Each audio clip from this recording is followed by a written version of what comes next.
Style's what makes our next guest really tick. She's made candles, toasty warm comforters, and May she has taken over the home goods world with her companies. Blissliving Home is more than a company. It's now a way of life for her, and it's really cool to have you here because you're local. You live in Bethesda, but you have such an interesting story, and I want to get started with that. You used to make your candles in your basement with your husband? That's when we first get started. We wanted to experiment different fragrances and colors, and we were waiting for a shipment of candle molds, and we couldn't wait, so we used our Campbell soup can, and we used our pots and pans that you use in the kitchen to melt the wax. And yes, the first set of samples was How long amazing. would that take, and how many did you make in your basement? You can make as many as you want. In fact, a lot of companies still do a lot of things, in that style out of their home. But in our case, we made probably between 10 to 20 each evening. It depends on how big they are. Some of the bigger ones like that could taller take ones. Up to 10 hours to cool off and solidify into a candle. Some of them, the smaller ones, like the 3-inch, probably an hour or two. From your basement making candles with your husband to the First Lady, do I have this right? First Lady Michelle Obama gave your candles in a gift bag. Exactly. I mean, you must have felt like, okay, I've reached it. If the First Lady is buying my product and then gifting it to someone, that must be a great feeling. It was a great feeling. They approached us to do something that represents who she is and what our country is about. So you basically got a phone call from the White House or from her secretary? It was through her office, and we worked on the design, which is the White House North Protocol that's engraved to our white candle. Nice. And we designed a very beautiful blue and brown box for her. So how do you handle that? Walk me through. You get this cold call from the White House. You must want to scream at the same time when you get the phone call. It's not so dramatic. It's been kind of brewing for a while. I envision this thing. I envision this thing and coming out of nowhere. It's really brewing for a while. So there's back and forth discussion of what kind of candle. Should there be fragrance? Should there be no fragrance? In the end, we end up with something that everyone all over the world would appreciate, which is a fragrance-free candle, but with the White House motif on it. How did Mrs. Obama hear about your company? I'm sure she has her research. She has her ways.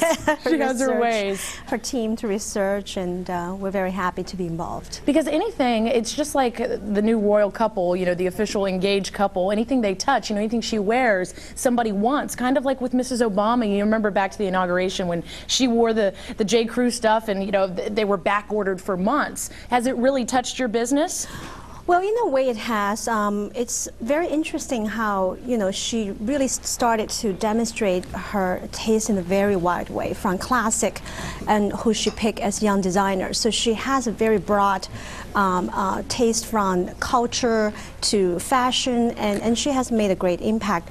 For us, we are more in the background. Fashion is more about what you wear outside, where home people don't pay that much attention, but we've got a lot of calls to partner with designers or just brands wanting to have an extra kind of line extension. So it seems like things are changing. I mean, people still love fashion and, women getting the shoes and dressing up, and there's always going to be that interest. But it seems in the last couple years, and maybe you can help me out here, why it's changed, people are really spending more money on the inside of their homes. Are they entertaining more at home? I guess people are staying at home more and doing things like that. I think they look back and they say, the things that cost so much, a pair of shoes, $1,000 days, it's a little bit crazy. It's like a flat TV, that you can enjoy the whole family.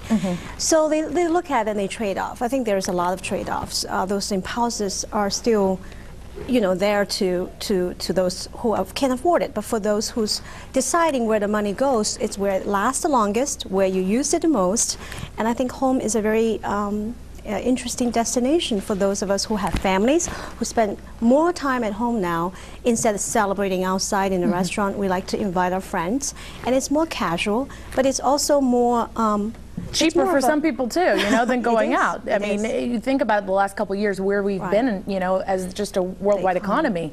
And I think people just want to invest at home, like you said.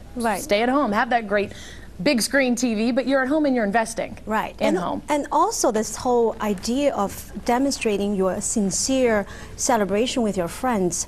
When you open your home, it's a way to say you're my true friend.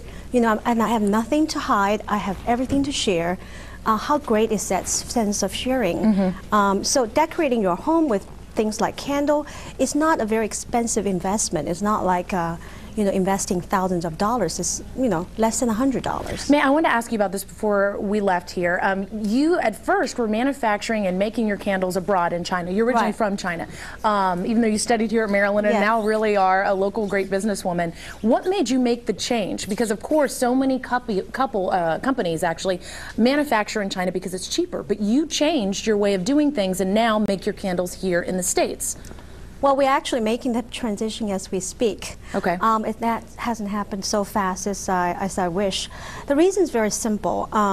What we're doing now has differently done in a way because of economy, the labor cost of Asia, and just also the responding time to what the customer is demanding. We work with almost all the major retailers in this country and overseas, and a lot of them, because of the economy, really want to understand the supply chain in a way that makes the most sense for them. For example, let's just say a holiday fragrance. We could say the apple spice fragrance would sell for 3,000 pieces a week for the store, and then the sales actually end up 6,000 pieces. Being in Asia means you can't respond until 6 weeks later, but if you are here in Maryland, you can respond in 2 weeks. Yeah, it's all the demand and when you can get it. But at first, making that change from China to American made, is it going to cost you more up front? Absolutely. We're spending millions on automation, on renovating the warehouse space that we're currently doing now in Glen Burnie, and meeting all the fire codes and making sure that everything is going to be up to the requirement of our quality standard. So there's going to be a lot of upfront investment, and to be honest with you, there are some red tapes. Right, there always is with the company. Yes, and but I think we will end up benefiting as well as our customers in the end. Well, May, congratulations so far. Great story. If you have the White House looking at your product, what else can you ask for at this point, right? The American people. We just want everyone else to burn. Well, congratulations to you and good luck with your company, May. Thank you very much.